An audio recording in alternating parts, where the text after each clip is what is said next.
આજે વિશ્વ આદિવાસી દિવસ છે અને દેશભરના લોકો આ દિવસની ઉજવણી કરી રહ્યા છે। ત્યાં બીજી બાજુ આમ આદમી પાર્ટીના સુપ્રીમો એવા અરવિંદ કેજરીવાલ દ્વારા એક વિડીયો બનાવવામાં આવ્યો હતો, જેમાં તેઓ આદિવાસી દિવસની શુભકામના પાઠવી રહ્યા હતા અને આ દરમિયાન તેમણે ચૈતર વસાવાને યાદ કરતા એક મોટી વાત કરી છે।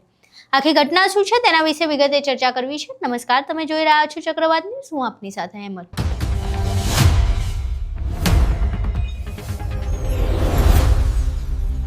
દેડિયાપાડાથી ધારાસભ્ય અને આદિવાસી નેતા એવા ચૈતર વસાવા હાલ વનકર્મી પર હુમલો અને ફાયરિંગના એક કેસમાં સેશન્સ કોર્ટ દ્વારા જે 7 વર્ષની સજા ફટકારવામાં આવી છે એ સજા ભોગવી રહ્યા છે।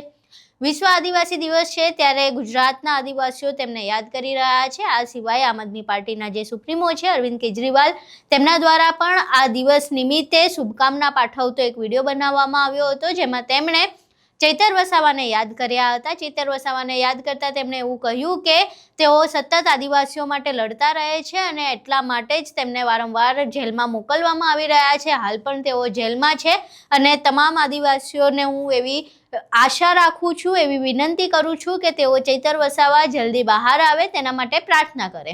અહીં સાંભળીએ અરવિંદ કેજરીવાલ સમગ્ર ઘટના વિશે શું કહી રહ્યા છે।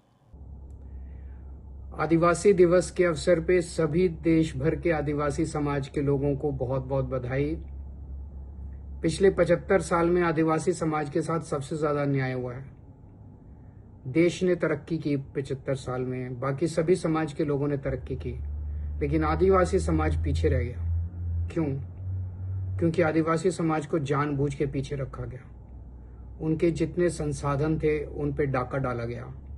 जल, जंगल, जमीन, ये पैदाइशी अधिकार है आदिवासी समाज का, लेकिन इन्हें समाज से छीन के और बड़ी बड़ी कंपनियों को दे दिया गया, क्योंकि इन बाकी पार्टियों के नेता चोर थे, उनके नेता भ्रष्टाचारी थे। आम आदमी पार्टी आपके अधिकारों के लिए लड़ रही है और इसके लिए कितनी बार हमारे नेता जेल गए। चैतर वसावा आपका बेटा है, चैतर वसावा आपका भाई है। न जाने कितनी बार वो आपके हकों को दिलवाने के लिए जेल गया है। पेशा कानून लेके आए ये लोग, लेकिन पेशा कानून को लागू नहीं किया। बिना समाज से पूछे, बिना ग्राम सभा से पूछे ये सारे निर्णय ले लेते हैं। आज चैतर वसावा जेल में है क्योंकि वो आपके लिए लड़ रहा है। वो जल्दी बाहर आए, इसके लिए प्रार्थना करना। जय जोहार।